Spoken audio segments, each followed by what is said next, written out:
सब कुछ शुरू होता है एक वीआईपी डिलीवरी रूम में, जहां एक औरत डिलीवरी के लिए तैयार बैठी है और कैजुअली एक मैगजीन पलट रही है। लेकिन उसका पेशेंस जवाब दे जाता है और वो गुस्से में नर्स पर चिल्लाती है, इस बच्चे को अब तो बाहर निकालो।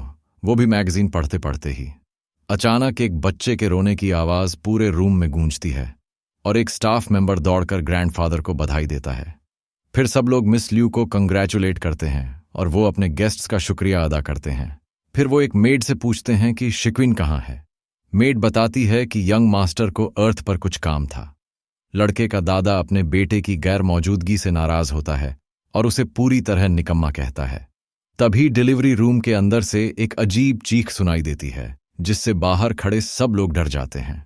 लू घबराकर उठता है और पूछता है कि अंदर क्या हो रहा है। उधर रूम के अंदर माँ एक तेज रोशनी को देखकर शॉक में आ जाती है, जो उसके सामने चमक रही होती है। जब ग्रैंडफादर और उसके लोग रूम में जाते हैं तो वो सब वहीं रुक जाते हैं, पूरी तरह जमे हुए। वो लाइट उस न्यूबॉर्न से आ रही थी जो पीली बिजली से घिरा हुआ था, और जैसे उसे इसमें बहुत मजा आ रहा हो। बेबी सोचता है कि किसी ने सोचा भी नहीं होगा कि एक आम इंसान इस फैमिली में रीइंकारनेट होगा और डिवाइन सेंस भी अवेकन कर लेगा। तभी एक सिस्टम स्क्रीन सामने आती है जो बताती है कि लाइटनिंग टाइप डिवाइन सेंस सी लेवल पावर के साथ एक्टिवेट हो चुकी है। ग्रैंडफादर हैरान रह जाता है, क्योंकि उसका पोता ऐसी ताकत के साथ पैदा हुआ है जो वो खुद कभी हासिल नहीं कर पाया। वो अपनी छड़ी गिराकर चिल्लाता है कि उसके पोते के पास एक अनमैच्ड जन्मजात डिवाइन सेंस है। वो अपने पोते को उठाकर जश्न मनाता है और कहता है कि लू क्लैन ने फाइनली एक ऐसी प्रतिभा को जन्म दिया है जो कई जनरेशन्स में एक बार आती है। लेकिन बेबी सोचता है कि वो इस मौके का पूरा फायदा उठाएगा, क्लैन से सब कुछ ले लेगा और अपने पिता को कभी दोबारा रीइंकारनेट नहीं होने देगा। मेड्स आपस में बात करती हैं कि यंग मास्टर अभी से मुस्कुरा रहा है और रोया तक नहीं, जो नोबल डेस्टिनी की निशानी होती है। एल्डर कहता है कि क्लैन की पूरी ताकत लगाकर वो इस बच्चे को पालेगा।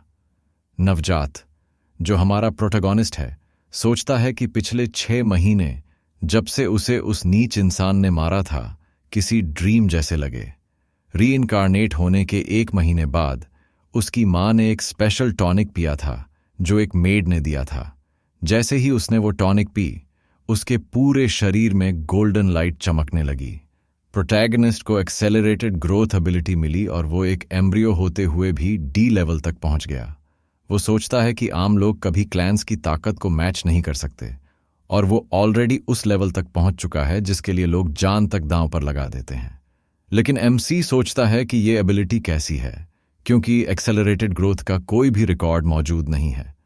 2 महीने बाद उसे अपनी माँ के ओरिजिनल एम्ब्रियो से एब्जॉर्प्शन क्राइसिस का सामना करना पड़ा, लेकिन बदले में उसे एक रिवॉर्ड मिला। एक्सेलरेटेड ग्रोथ का इस्तेमाल करके उसने ओरिजिनल एम्ब्रियो को एब्जॉर्ब कर लिया और उसकी लाइटनिंग टाइप डिवाइन सेंस हासिल कर ली। वो बहुत एक्साइटेड होता है। उसे लाइटनिंग टाइप डिवाइन सेंस मिल गई थी, जो रेयरेस्ट एलिमेंटल एबिलिटीज में से एक है। प्रोटैगनिस्ट सोचता है कि वो फैमिली की बेस्ट रिसोर्सेज का यूज करके खुद को और भी पावरफुल बनाएगा। 3 महीने बाद उसकी lightning type divine sense intermediate stage तक पहुंच जाती है। फिर हम देखते हैं कि उसकी माँ के बेडरूम के फ्लोर पर हाई हील्स और विमेन्स अंडरवेयर फैले हुए हैं। बेड पर कुछ फीट टैंगल्ड हैं, काफी कोजी तरीके से। उस औरत के साथ एक ब्लॉन्ड आदमी है, जबकि उसका बेटा अभी भी उसके पेट में है। उसका लवर पूछता है, तुम्हें डर नहीं लगता? और औरत जवाब देती है कि उसकी शादी तो बस एक पॉलिटिकल अरेंजमेंट है। पेट में पल रहा फीटस सुनता है कि वो आदमी उसकी पैटर्निटी पर डाउट कर रहा है और उसकी माँ बस उससे और मांग रही है। एमसी कंप्लेन करता है कि ये सब ड्रामा उसकी एनर्जी एब्जॉर्प्शन को डिस्टर्ब कर रहा है, इसलिए वो एक साथ बहुत सारा एनर्जी रिलीज कर देता है, जिससे औरत कंप्लेंट करती है कि उसे अंदर से जलन महसूस हो रही है। 6 महीने की उम्र में उसकी पावर पीक डी लेवल तक पहुंच जाती है और उसे अपनी माँ का कॉन्स्टिट्यूशन समझ में आने लगता है। एक हैंडसम और काम सा आदमी उस औरत के पेट की तरफ देख रहा होता है और सोच रहा होता है कि ये बच्चा आखिर पैदा कब होगा। वूम के अंदर एमसी अपनी आंखें खोलता है और गुस्से से अपने पिता को घूरता है। उसकी विजन में उस आदमी का चेहरा रिफ्लेक्ट होता है और वो उसे फिल्थी मट बुलाता है। फ्लैशबैक में हम देखते हैं कि पास्ट लाइफ में उस यंग मैन को किसी खतरनाक बीस्ट के बारे में चेतावनी दी जा रही है। उसका एक इंजर्ड साथी उसे कहता है, ब्रदर लाओ, यहां से भागो। लेकिन उसका दोस्त हार चुका होता है और हेल्प के लिए चिल्लाता है, जबकि यंग मैन सिर्फ देखता है। आखिर में उसका दोस्त एक भयानक मॉन्स्टर द्वारा खा लिया जाता है और वो सब कुछ चुपचाप देखता रहता है।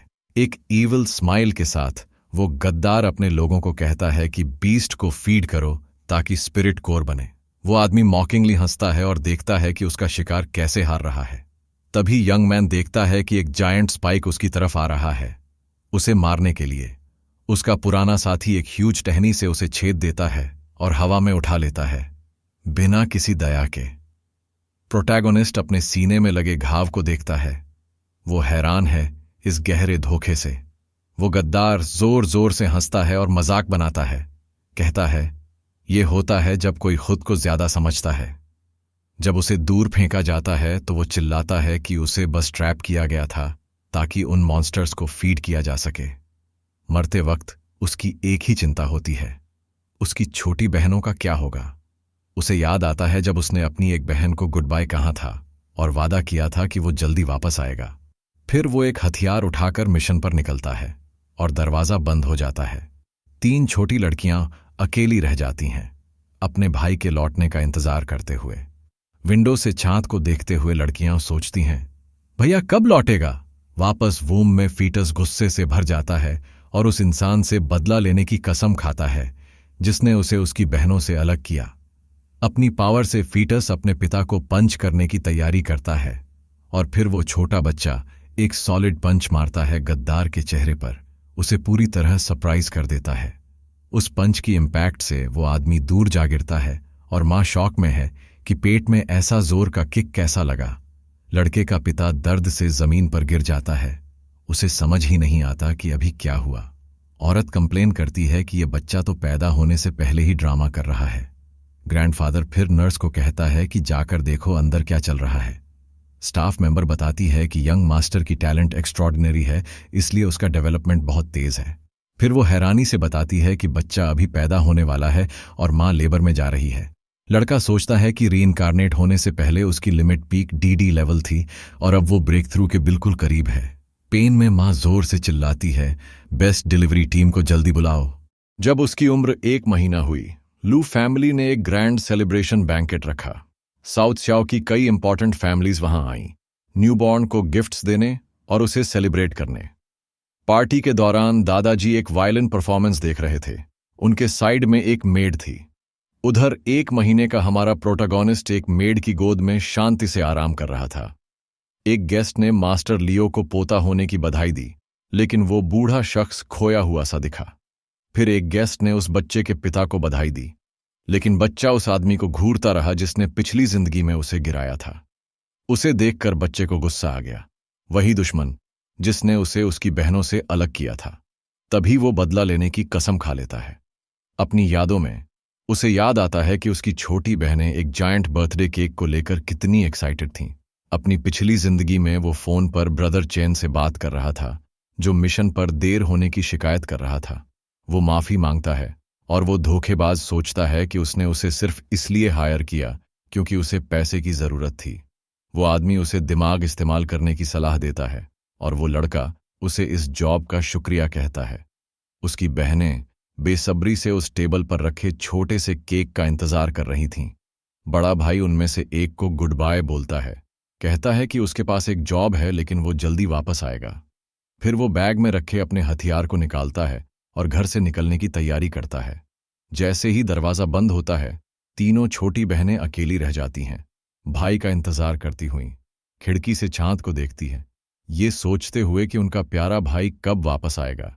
दूसरी तरफ एक आदमी एक डार्क फॉरेस्ट में बने ग्लोइंग पोर्टल की ओर जाता है। वही आदमी जो पार्टी में यंग मास्टर जी को बधाई दे रहा था, सिगरेट पीते हुए दिखता है। यंग मास्टर जी इस डेंजरस ऑपरेशन का लीडर है। अपने लोगों के साथ वो मिशन की प्रोग्रेस पूछता है। वो आदमी बताता है कि वो लोग अंदर काफी देर से हैं और अब तक तो बीस्ट्स को खाना भी मिल चुका होगा। यंग मास्टर जी ओल्ड चेन की तारीफ करता है और कहता है कि वो हमेशा एफिशिएंट रहा है। फिर वो अपनी फीमेल कंपेनियन की तरफ देखकर कहता है कि वो यहां सिर्फ उसी के लिए आया है, लेकिन वो औरत उसे नीचा समझते हुए कहती है कि वो जी फैमिली का एक और घटिया आदमी है जो ऊपर चढ़ना चाहता है। वो ग्रुप पोर्टल की ओर बढ़ता है। उस वीरान जगह को छोड़कर जाने के लिए। उसी समय हमारे हीरो के एक साथी उसे एक पावरफुल बीस्ट के बारे में वार्न करता है। यंग मास्टर जी को हैरानी होती है कि अभी तक कोई जिंदा है, क्योंकि उसे मेडिसिन के लिए और फूड चाहिए। ओल्ड चैन को समझ नहीं आता कि ऐसा कैसे हो सकता है, क्योंकि वो सारे तो डी लेवल सोल्जर थे। तभी अचानक एक बहुत जोर की आवाज आती है और सब उस दिशा में देखने लगते हैं। उन्हें दिखता है कि एक बीस्ट के पैर पर फ्रेश जख्म है। वो मॉन्स्टर अकेले खड़े हमारे हीरो को घूरता है। भले ही वो थका हुआ और जख्मी है, लेकिन वो यंग मैन फाइनल बैटल के लिए तैयार खड़ा होता है। तभी ग्रुप का एक मेंबर धीरे धीरे पास आता है। यंग मास्टर जी पूछता है कि ये कौन है जिसने उसकी बीस्ट को चोट पहुंचाई। जैसे ही वो सर्वाइवर को देखता है, वो चौंक जाता है और उसे येन बुलाता है। यंग मैन ब्रदर चेन को आवाज लगाता है। ये समझ नहीं पाता कि क्या हो रहा है। या चेन का दोस्त पूछता है कि क्या उसने रेनफोर्समेंट्स बुलाए थे, और दुश्मन भागने लगते हैं। प्रेजेंट में बच्चा उसी समय बदला लेने की कसम खा लेता है। वो हाथ फैलाता है और बच्चे जैसी आवाजें निकालता है उस धोखेबाज के सामने, जो उसे ध्यान से देखता है। वो आदमी कंफ्यूज है और समझने की कोशिश करता है कि बच्चा उससे क्या चाहता है। बच्चे का पिता कहता है कि उसका बेटा उसे गोद में लेना चाहता है और ये उसके लिए बहुत बड़ा सम्मान है। जैसे ही वो बच्चा उठाता है, वो पीली एनर्जी छोड़ता है और अपनी लाइटनिंग टाइप पावर से दुश्मन को झटका देता है। वो आदमी दर्द से चिल्ला उठता है। पूरा शरीर झटके से कांपने लगता है। झटके से उसका हाथ खुल जाता है और बच्चा जमीन पर गिर जाता है। पार्टी में मौजूद महिलाएं चौंक जाती हैं और म्यूजिशियंस भी रुक जाते हैं। दादाजी गुस्से में सब कुछ देखते हैं। बच्चे के माता पिता हैरान रह जाते हैं। बच्चा जोर से रोता है ताकि सबको बेवकूफ बना सके। धोखेबाज डर से पसीना पसीना हो जाता है। गुस्से में दादाजी चिल्लाते हैं कि किसी ने लू फैमिली के खजाने को गिराने की हिम्मत कैसे की।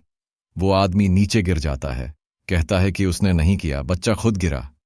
लेकिन पिता उस पर भरोसा नहीं करता और उसे जोर से लात मारता है।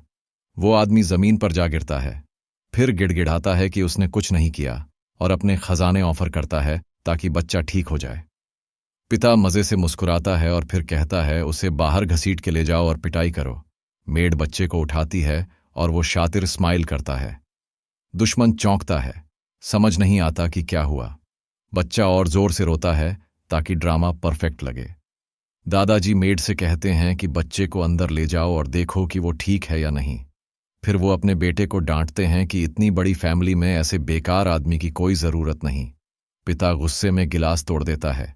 फिर वो धोखेबाज को एक और किक मारता है और कहता है उसे कुत्तों को खिला दो। गार्ड्स उसे घसीट कर ले जाते हैं। फिर डॉक्टर आता है और बच्चे को चेक करता है। उसका शरीर बहुत पावरफुल है और वो एकदम ठीक है।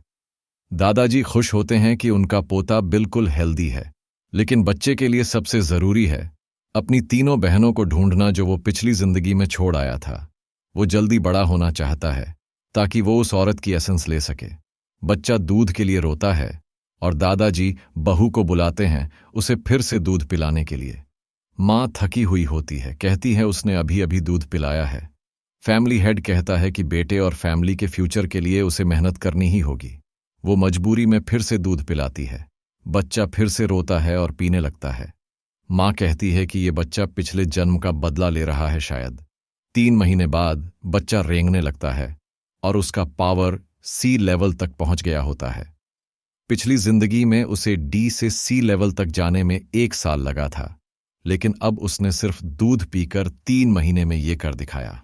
एक फैमिली डिनर के दौरान बच्चा मेन टेबल की तरफ रेंगने लगता है। दादाजी गुस्सा होते हैं कि कोई उसे देख क्यों नहीं रहा।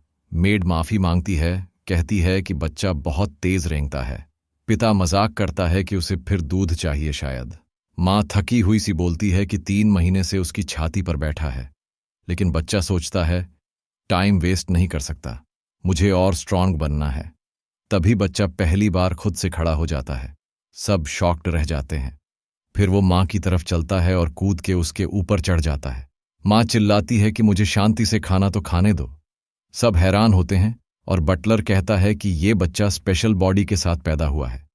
फिर फैमिली रूल्स के मुताबिक उसके लिए एक पर्सनल सर्वेंट चुनने की बात होती है।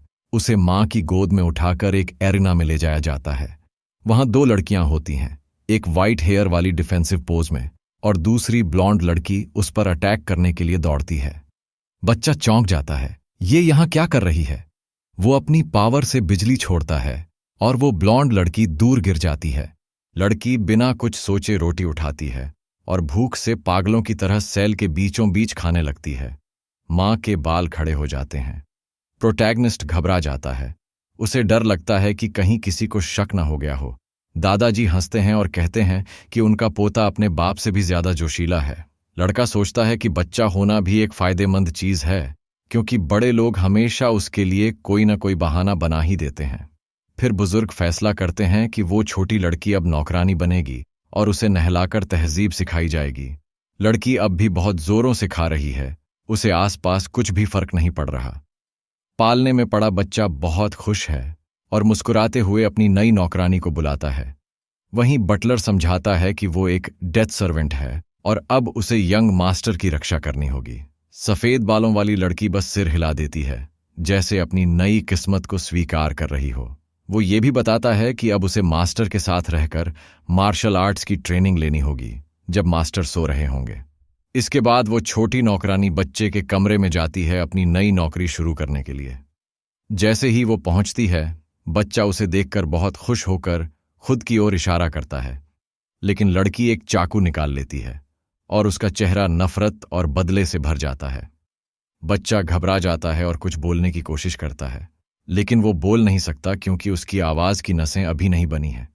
लड़की कहती है कि वो अभी और इसी वक्त अपने बड़े भाई की मौत का बदला लेने आई है। वो हथियार उठाती है और पालने में पड़े नन्हे बच्चे पर हमला करने के लिए बढ़ती है। चाकू लिए लड़की बहुत तेजी से वार करती है, लेकिन बच्चा अद्भुत फुर्ती से वार को चकमा देकर पालने से कूद जाता है। वो जमीन पर लैंड करता है और उसके पीछे उसकी एनर्जी की परछाई रह जाती है, जिसे देखकर लड़की चौंक जाती है। फिर बच्चा अचानक उसके पास आकर खड़ा हो जाता है, जिससे लड़की पूरी तरह से हैरान रह जाती है। अचानक लड़की के शरीर से हरी रोशनी निकलने लगती है। वो लड़ने की तैयारी में आ जाती है। प्रोटैगनिस्ट हैरान होता है जब उसे पता चलता है कि लड़की के पास विंड टाइप डिवाइन सेंस है। लड़की हवा की ताकत से हमला करती है, लेकिन बच्चा अपनी बिजली वाली शक्ति से खुद को बचाता है। दोनों की ताकत टकराती है और पूरा कमरा चमक उठता है। बच्चा सोचता है कि एक साथ दोनों पावर्स यूज करना उसके नन्हे शरीर के लिए बहुत भारी है। तभी उसे एक शार्प आइडिया आता है इस सिचुएशन से निकलने का। वो थोड़ा पावर यूज करते हुए बिजली का एक छोटा भाला बनाता है, जो लड़की को लग जाता है। शॉक से लड़की थोड़ी देर के लिए सुन्न हो जाती है और जमीन पर गिर जाती है। छोटा बच्चा राहत महसूस करता है, लेकिन साफ दिखता है कि वो थक चुका है। जमीन पर पड़ी नौकरानी अब भी अपने शरीर में बिजली महसूस कर रही है। बच्चा धीरे से पास जाता है और उसके चाकू को छूता है, फिर खुद की उंगली काटकर एक बूंद खून निकालता है और उस खून से जमीन पर मैसेज लिखता है। उसे लगता है कि अच्छा हुआ वो स्मार्ट है और ये आइडिया निकाल पाया। मैसेज पढ़ते ही लड़की सब कुछ समझ जाती है और बच्चा अपनी बाहें फैलाता है गले मिलने के लिए, लेकिन लड़की फिर से हमला कर देती है और बच्चा याद करता है कि अरे, ये तो पढ़ ही नहीं सकती। वो झट से बचता है और सोचता है कि अगर किसी ने देख लिया कि लड़की उस पर हमला कर रही है तो उसका काम तमाम हो जाएगा। उसी वक्त गद्दार आदमी हवेली में लकड़ी का बॉक्स लिए चलता आ रहा होता है। फ्लैशबैक में लड़के के पिता कहते हैं कि वो अभी जिंदा है क्योंकि वो उनके लिए अब भी काम का है। जमीन पर लेटा आदमी मास्टर का शुक्रिया अदा करता है और कहता है कि अब वो और मेहनत करेगा। मास्टर कहता है कि दादाजी बहुत गुस्से में हैं और अब उसे बच्चे को खुश करना होगा। वो सोचता है कि उसने अपनी सारी चीजें बेचकर एक रेयर आइटम ऑक्शन से खरीदी है। तभी उसे बच्चे की आवाज सुनाई देती है और वो चौंक कर कमरे की ओर बढ़ता है। जैसे ही वो दरवाजा खोलता है, वो देखता है कि बच्चा और लड़की कमरे में एक दूसरे के पीछे दौड़ रहे हैं। मौका देखते हुए बच्चा गद्दार को गहरी नजर से देखता है और दिमाग में एक प्लान बना लेता है। गद्दार कुछ समझ नहीं पाता। तभी बच्चा लड़की का हाथ पकड़ता है और उसके चाकू को घुमा देता है। फिर वो बिजली का एक छोटा झटका उसके माथे पर देता है, जिससे लड़की गिर जाती है और बच्चा हवा में उड़ते हुए चाकू को पकड़ लेता है। उसका परफेक्ट प्लान पूरा हो जाता है। बिना हिचकिचाए बच्चा खुद को कंधे में चाकू मार लेता है। चाकू खून से भर जाता है। गद्दार ये देखकर सदमे में आ जाता है और डर के मारे चिल्ला उठता है। बच्चा वो खून से सना चाकू उस आदमी की ओर फेंक देता है। वो आदमी उसे हवा में पकड़ लेता है और डर से कांपने लगता है। उसके हाथ से बॉक्स गिर जाता है। इसके बाद बच्चा गहरी सांस लेता है और अपना एक्टिंग शो शुरू करता है। वो जोर जोर से रोने लगता है, बेहोश पड़ी लड़की के ऊपर बैठकर। वो आदमी खून से सना चाकू हाथ में लिए पूरी तरह घबरा चुका होता है। रोने की आवाज सुनकर दादाजी और बाकी लोग दौड़ते हुए आते हैं। दादाजी और उनके बेटे गंभीर चेहरों के साथ सीन को देखते हैं। बच्चा रोता रहता है और लड़की से चिपक कर दिखाता है कि जैसे उसने उसे बचाया हो। गुस्से में दादाजी उस गद्दार की ओर उंगली करते हैं और उस पर अपने पोते पर हमला करने का इल्जाम लगाते हैं। गद्दार चाकू जमीन पर फेंकता है और खुद को बचाने की कोशिश करता है, लेकिन पिता उसकी बात पर यकीन नहीं करते और उसे जोर का मुक्का मारते हैं। वो समझाता है कि लड़की ने ही अटैक किया था और वो बस बचा रहा था। बच्चा रोता रहता है और वो आदमी खून में लथपथ चीखता है। वो बुजुर्ग से कसम खाकर कहता है कि वो सच बोल रहा है, लेकिन कोई उसकी बात नहीं मानता। लड़के का पिता एक और मुक्का मारता है और गुस्से में पूछता है कि वो गिफ्ट कहाँ है। घबराकर वो आदमी उस गिफ्ट को ढूंढता है जो उसने गिरा दी थी। दादाजी उस लड़की की तारीफ करते हैं कि उसने उनके पोते की जान बचाई और कहते हैं कि अब उसे आराम करने ले जाओ। फिर बुजुर्ग यंग मास्टर के कंधे पर हाथ रखते हैं, जिससे बच्चा थोड़ा डर जाता है। बुजुर्ग उसे लाल आंखों से गुस्से से घूरते हैं और कहते हैं कि उन्होंने अपने बेटे को कुत्तों को पालना सिखाया, लेकिन वो लू फैमिली की उम्मीद को खोने ही वाला था। सब लोग रूम से चले जाते हैं। पीछे गद्दार आदमी जमीन पर घुटनों के बल बैठा कांपता रहता है। वो डर के मारे पसीने पसीने हो जाता है। सोचता है अब उसका क्या होगा। तभी बच्चे का पिता मुड़ता है और उसे नफरत भरी नजर से देखता है, एक जोरदार लात मारता है और कहता है कि उसे एक चांस दिया था, फिर भी उसने धोखा दिया। वो आदमी सफाई देने की कोशिश करता है, लेकिन मास्टर आदेश देता है कि उसे घसीट कर ले जाओ और कुत्तों को खिला दो। प्रोटैगनिस्ट को लगता है उसका प्लान काम कर गया और वो चैन की सांस लेता है।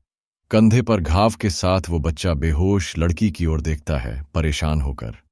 तभी बटलर आता है और कहता है कि उसे अब लड़की को इलाज के लिए ले जाना होगा, लेकिन बच्चा घबरा जाता है। उसे याद आता है कि उसने जमीन पर मैसेज लिखा था जो अभी भी लड़की के नीचे है, तो वो लड़की के ऊपर लेट जाता है और सिर हिलाकर मना करता है। स्टाफ मेंबर बच्चे को उठाकर लड़की से दूर ले जाता है और फिर उसे वापस पालने में रख देता है। बच्चा बहुत परेशान दिखता है। जैसे ही आदमी लड़की को उठाने लगता है, बच्चा सोचता है क्या उसे इलेक्ट्रिक शॉक देकर बेहोश कर देना चाहिए। तभी उसके दिमाग में एक नया आइडिया आता है और वो नौकरानी की ओर देखता है। आदमी लड़की को उठाता है और जमीन पर खून का बड़ा दागा रह जाता है। बच्चा शॉक में आ जाता है जब उसे समझ आता है कि लड़की सच में घायल हो गई है। उसके कपड़ों पर खून देखकर बटलर भी हैरान हो जाता है। बच्चा कंफ्यूज हो जाता है कि उसे चोट कैसे लगी। फिर बटलर उसे बाहर ले जाता है और बच्चे के कमरे को साफ करने का ऑर्डर देता है। अकेला पालने में पड़ा बच्चा राहत की सांस लेता है, लेकिन सोचता है ये सब हो क्या रहा है। फिर वो इन सब बातों को परे रख देता है, क्योंकि अभी उसके पास और भी जरूरी काम है। वो पालने से कूद जाता है, अपने अगले प्लान के लिए तैयार। दूसरी तरफ एक मसाज रूम में उसकी माँ के लिए एक स्पेशल ऑनेल तैयार हो रहा है। माँ को घर की एक नौकरानी बैक मसाज दे रही होती है। बच्चा अचानक दूध मांगता है और माँ की शांति भंग हो जाती है। वो उसके पास रेंगता हुआ आता है और माँ बोलती है कि ये फिर आ गया अपनी बड़ी भूख के साथ। बच्चा दूध पीना शुरू करता है और माँ शिकायत करती है कि ये कब तक पीता रहेगा, लेकिन बच्चे को अपनी ग्रोथ जल्दी करनी है ताकि वो बोल सके और अपनी नौकरानी को सब कुछ समझा सके।